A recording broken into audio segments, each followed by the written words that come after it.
मन विचलित सा हो जाता है, उल्टे से ख्याल आते हैं, नकारात्मक ऊर्जाएं उत्पन्न सी होती हैं महाराज। हाँ, वो चूंकि संसार का मनोरंजन उसको प्रिय लगता है, मन को मनमानी आचरण करना उसको प्रिय लगता है। उसकी गलती नहीं है, हम जहां उसको लगाते हैं वहीं वो राजी होने लगता है। अब जैसे अध्यात्म मार्ग में लगा रहे हैं तो इसमें जहां जहां वो लगा रहा है उसके विरुद्ध बात है। उसको भोग चाहिए, उसको हर इंद्रिय के मना खष्टान इंद्रियाणी प्रकृति स्थान कर सती, पांच ज्ञान इंद्रियों के द्वारा वो विषयों में विचरने का स्वभाव बना लिया है। भगवान कह रहे हैं आप भगवान के अंश हैं, ममैवांशो जीव लोके जीव भूता सनातना मना खष्टान इंद्रियाणी प्रकृति स्थान कर सती। आप इस मन के भुलावे में आकर, मन भोगों के भुलावे में आपको फंसाकर ये सदैव अधीन रखा है। अब अध्यात्म सुनना शुरू किया, अध्यात्म चल तो अध्यात्म में मन को वश में किया जाता है। और अभी तक आप मन के वश में रहे, तो जब आप सपोर्ट नहीं देंगे तो वो आपका सपोर्ट करने लगेगा। इसकी चाल समझना, क्योंकि आपके बिना उसकी कोई सत्ता नहीं, वो आपके बिना कुछ नहीं कर सकता, आपके दस्तखत से ही करेगा। जैसे हमारा मन कह रहा है मैं देखूं, हम कह रहे नहीं देखना है, और वो 100 बार कहेगा देखो, आप कहोगे नहीं ये देखो, अब वो लग जाएगा जिधर आप लगाओगे, पर वो कुछ समय तक लगेगा, फिर वो आपको वश में करने की कोशिश करेगा। और वो जब आप ना करेंगे तो आपको जलाएगा। अगर उस जलन को सह गए तो मन को अधीन कर लेंगे, और नहीं सह गए तो मन आपको अधीन कर लेगा। ये खेल चल रहा है। प्रायः सब मन के अधीन ही होते हैं। मन को कोई चेला बनाने वही सच्चा गुरु। दूसरों को तो चेला बनाना सहज है, मन को जो चेला बना ले वही सच्चा गुरु। मन ने सबको चेला बना रखा है, नहीं बना रखा? जैसा जैसा कहता है वैसे ही करना पड़ता है। और बड़ा बात यह है कि मन को हम जैसा कहें शास्त्र आज्ञा से वैसा चला ले, सो महात्मा, वही गुरु, वही भक्त। नहीं तो भाई भेष चाहे जो हो, पर मन के अधीनता से मुक्त होना बहुत कठिन होता है। कोई बिरला मन को अधीन करके भगवान की प्राप्ति करता है। तो आप लोग उसी बिरले में हैं, क्योंकि अगर सत्संग मिल रहा है, साधु संग मिल रहा है, और अध्यात्म की बातें सुन रहे हैं, अध्यात्म में चल रहे हैं, तो हम ये नहीं कह सकते कि हमारे ऊपर भगवान की कृपा नहीं। कृपा है, पर हमें विचलित नहीं होना। कम से कम ये बात आप स्वीकार करते हैं कि कभी कभी वो हमको गिराने की कोशिश करता है, अर्थात आपका बहुत सहयोग देने लगा है। तो एक समय था कि हम पूरे उसके अधीन थे, आज है कि आधा आधा हो गया है। आधा वो हमारे अधीन हो रहा है, आधा अपने अधीन करना चाहता है। तो चढ़ाई और चढ़ते जाओ, उसके पॉइंट कम करते जाओ, अपने पॉइंट बढ़ाते जाओ कि अब 60%, अब 65%, अब 70%। फिर जिस दिन 100% तो तुम्हारे अधीन हो गया, उसी दिन भगवान के आनंद का जो स्वरूप है वो प्रकाशित कर देगा। अब ये लड़ाई बहुत जोर की है, छोटी मोटी लड़ाई नहीं है। वो छोटा मोटा शक्तिशाली नहीं, बहुत शक्तिशाली है। क्या? आपको सपोर्ट देगा, राधा राधा राधा, फिर धीरे से आपके सामने रखेगा। देखो इतने दिन जब करते हुआ कोई सुख तो नहीं मिल रहा, इसको भोगो, अभी आनंद आ जाएगा। और देखो ये भोग आपके पास व्यवस्थित है, देखो ना, अभी आनंद आ जाएगा। अच्छा, अब रुका राधा नाम, अब वो उस भोग में ले गया। अब राधा नाम जपना चाहोगे तो अच्छा नहीं लगेगा, अरुचि, वो अपने अधीन करता चला जाएगा। कोई विवेकवान गुरु कृपा पात्र इसकी ये चाल समझ जाता है, अरे अरे मुझे तो पुनः फंसा रहा है, गिरा रहा है। नहीं नहीं नहीं, राधा राधा राधा राधा राधा राधा राधा राधा राधा, तब बचा जा सकता है। ले ये बहुत प्रवीण है मन, बहुत फुसला के फंसाता है। ऐसे ही फंसाता है कि देखो देख लेंगे, छुएंगे थोड़ी, नजदीक पहुंचा जिस विषय का, छू लेंगे, कुछ होगा थोड़ी।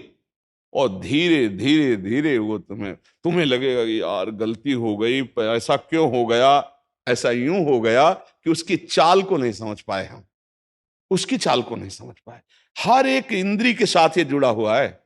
ये सुन लेंगे, ये देख लेंगे, ये छू लेंगे, ये भोग लेंगे, इन्हीं इंद्रियों के कारण हमें परमात्मा प्राप्ति नहीं हो रही। यही इंद्रियां भोगों में फंसाए हुए हैं, और उसका मुखिया ये मन है। और ये बहुत चतुर मंत्री है आपका मंत्री।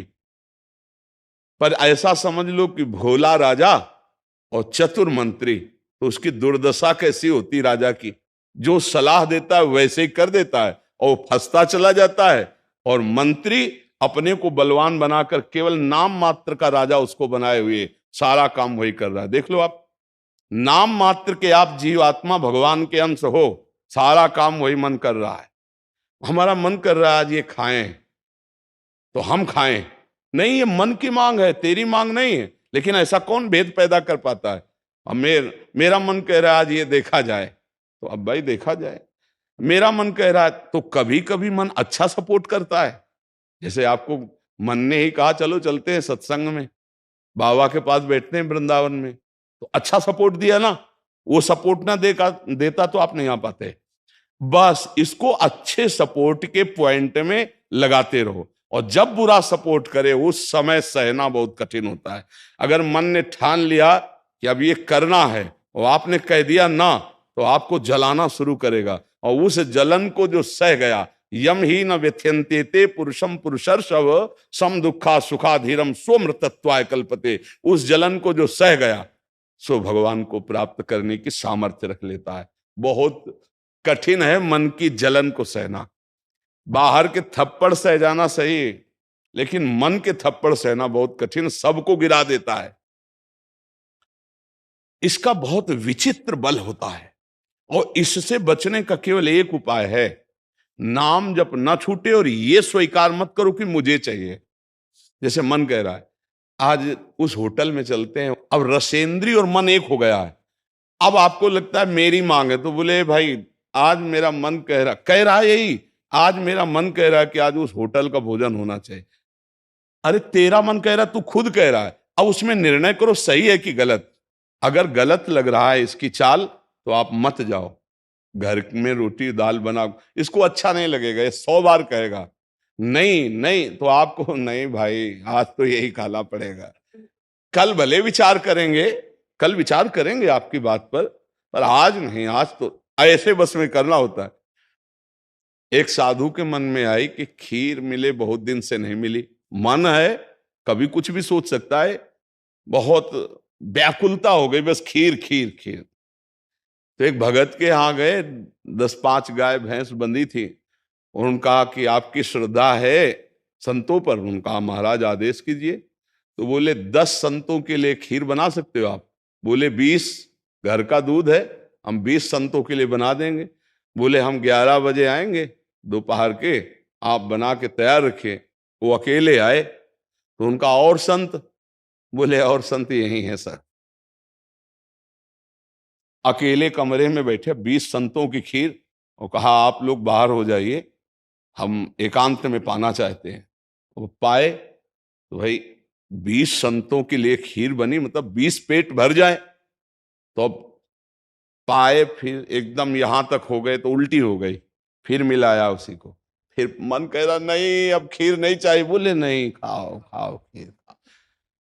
रोमांच हो गया, नहीं खाएंगे एकदम। तो बोले जिंदगी में खीर का नाम मत लेना, जिंदगी। तो या तो ऐसे उतरो, या तो ऐसे उतरो। इसको वश में करना बहुत अच्छा। एकदम विरोध भी नहीं कर सकते आप इसका, चल ही नहीं पाओगे। इसका विरोध भी एकदम नहीं कर सकते, सपोर्ट भी करना पड़ेगा। तो अच्छी बात में इसका सपोर्ट करो। अब कह रहा है जैसे हमें आज मीठा खाना है, ठीक है तुम्हारी मांग बुरी नहीं है।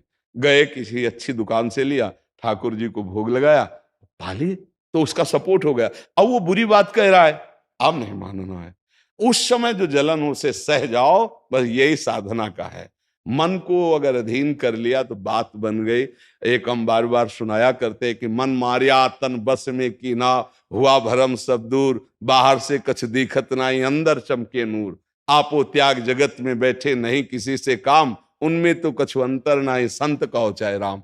वो गृहस्थी में भी है। आप एक पत्नी व्रत लिए हुए, धर्म से आप चलते हैं, दूसरी किसी माता बहन की तरफ गंदी दृष्टि नहीं, धर्म से धन कमाते, परिवार का पोषण करते, नाम जब आप महात्मा है, आप सतमार्ग के पथिक हैं। क्योंकि आप अपने प्रवृत्ति धर्म से चल रहे हैं और एक निवृत्ति में अपने धर्म से चल रहा है, तो वो महात्मा है। ऐसा महात्मा का मतलब केवल वेश से नहीं होता, महात्मा का मतलब उस लक्षण से होता है। अगर आप भागवतिक लक्षण से हैं तो आप भक्त हैं, आप वैष्णव हैं, आप महात्मा हैं। तो मनुष्य जीवन का परम लक्ष्य है मन को अधीन करके परमात्मा प्राप्ति करना। अगर मन अधीन नहीं हुआ तो परमात्मा प्राप्ति में बड़ी बाधा खड़ी हो जाती है। नाम जप करते रहो, धीरे धीरे वो बल आता रहेगा नाम जप से कि आप मन को अधीन कर लोगे। नहीं तो पीछे वाले बैच में यही कह रहे थे कि जितनी जेल भरी है ये सब मन से ही भरी है। नहीं बोले ऐसा क्यों किया? बोले मन ने कह दिया, आप क्या करें, और हम तो कहते थे नहीं करना, पर इस मन ने फंसा दिया। तो बोले 20 साल की सजा, अब भोगो जेल। मन की एक हरकत ने पूरा जीवन बर्बाद कर दिया। मन की एक हरकत ने फांसी पे चढ़वा दिया। वही मन की तो हरकत है। तो हमें लगता है बहुत होश में रहा जाए। ये जो मंत्री है सलाहकार मन, इस पर नजर रखी जाए कि इसकी गलत सलाह पे दस्तखत ना करो। और अगर आप इस स्वीकृति नहीं देंगे तो कुछ नहीं कर पाएगा, पक्का समझना।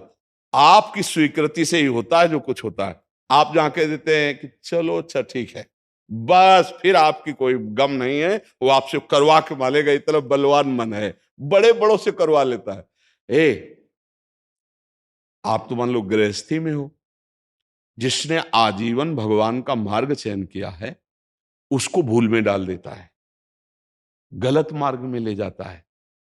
आप तो गृहस्थी में मान लो आपसे चूक होना स्वाभाविक है, क्योंकि प्रपंच माया प्रपंच में जिसने जीवन भर के लिए नियम लिया है उससे भी चूक करवा देता है। बड़ा विचित्र मन है।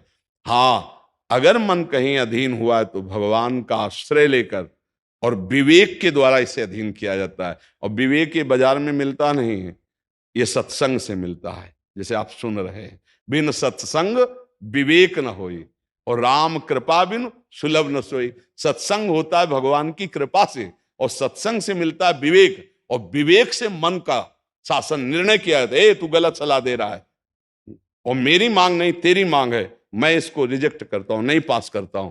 बस वो कुछ नहीं कर पाए। पर इतना ज्ञान नहीं रहता भैया, जहां वो मन से आज गरम गरम कचौड़ी दाल की हो और फिर चटनी हो, फिर अब आप खोज करोगे कहाँ बन रही है, हम खरीद के खाए। मन ऐसे फंसा रहा है।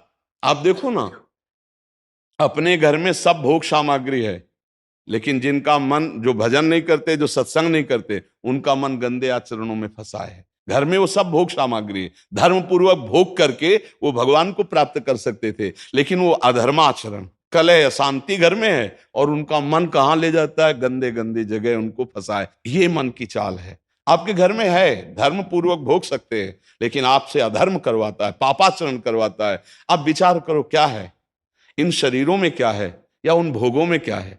कितना भोगोगे? चाहे जितना भोग लो, कभी तृप्ति होने वाली नहीं। और धर्म से चलोगे तो एक दिन इनसे निवृत्ति हो जाएगी, तृप्ति तो नहीं, निवृत्ति हो जाएगी और आप प्रभु को प्यारे, प्रभु के प्रियजन बन जाएंगे। यही मनुष्य जीवन का लाभ है कि हम कमाई करने आए धर्म की, पुण्य की, नाम की, भगवान का नाम जप करके मंगल करने की, पर ये दिमाग में नहीं रहता और यही लगता है जितना धन हो जाए, जितनी भोग सामग्री हो जाए, खूब भोगे, मौज से जिए।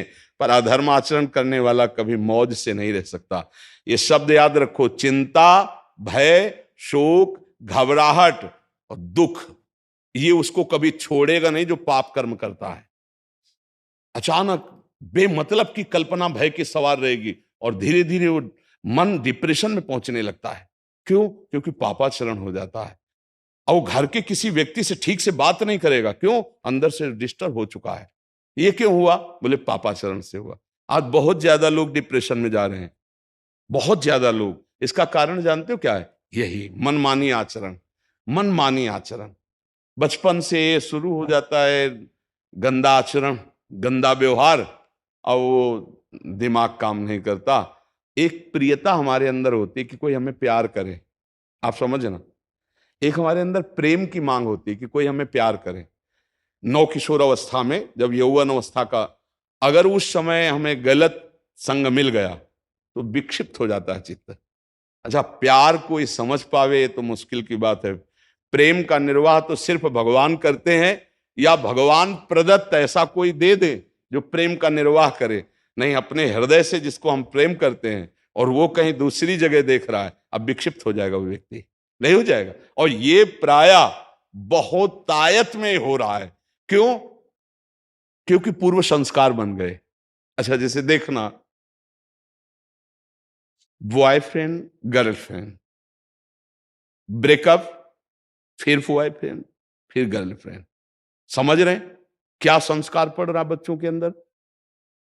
अब वो जब वर्ण करेंगे एक पति का, तो उनके अंदर निष्ठा आ पाएगी, वो संयम से चल पाएंगे, वो एक गृहस्थी को संभाल पाएंगे, वो अपने पति या पत्नी पर पूर्ण प्रेम कर पाएंगे? नहीं कर पाएंगे। क्यों? क्योंकि आदत खराब हो चुकी, संस्कार खराब हो चुके। अब ये हमारे समाज में ज्यादा फैल रहा है, नहीं फैल रहा है। अब जहां मन को संयम में लाने की बात आती है, वहां मन को तो हमने पहले ही रद्दी कागज बना दिया, पहले ही हमने उसको गंदा कर दिया। अब कैसे हो सकता है? गृहस्थी बहुत पावन मार्ग है, कोई ऐसा नहीं है।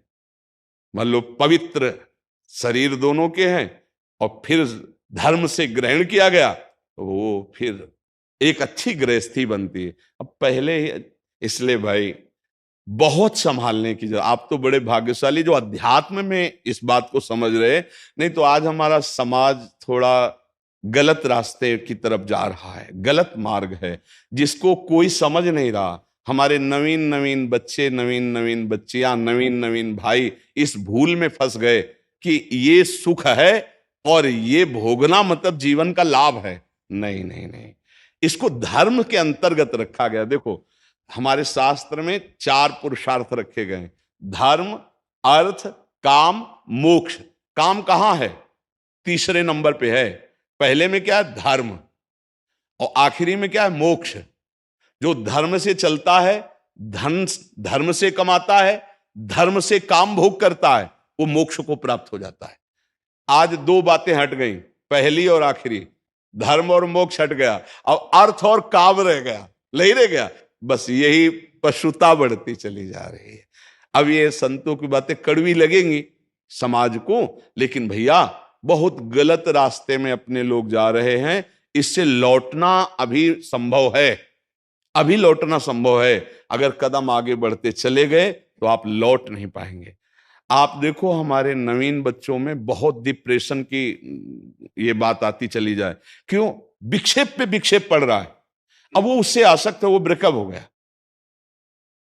अब उसका दिमाग पे जो भार पड़ा, वो पूरे जीवन की जीवनी शक्ति को नष्ट कर रहा है, चाहे बच्चा हो चाहे बच्ची हो। मतलब कई ऐसी समस्याएं प्रकट हो रही हैं जो अपनी बात कह नहीं सकते हैं और अंदर ही अंदर वो अपने को खोखला कर लेते हैं। हमें लगता है कि माता पिता को, परिवार को इन समस्याओं से, बच्चों से जुड़कर उनको हटाना चाहिए, उनको शिक्षा देनी चाहिए, उनको ऐसा मित्रवत बल देना चाहिए जिससे उनकी मानसिकता उभरे। अगर ये छूट बनी रही, इसे कहा जाता है दोस्ती, लेकिन भारी दुश्मनी फैल रही है, भारी हमारे जीवन का नाश करने वाली वृत्तियां फैल रही। तो इसलिए इससे बचा जाए और नाम जप किया जाए। अगर मन को छूट मिल जाए तो नरक पहुंचाने की पूरी व्यवस्था कर देगा। मन को छूट मिल जाए तो भारी से भारी अपराध करा देगा और जलाता रहेगा। इसलिए मन को छूट ना दी जाए, और मन को छूट ना दी जाए इसके लिए जो चाहिए विवेक, वो सत्संग सुना जाए, और जो बल चाहिए वो नाम जप किया जाए। नाम का बल और सत्संग का विवेक, ये 2 ही बचा सकते। साधन को हरि भजन है, कै सत्संग सहाय। जी।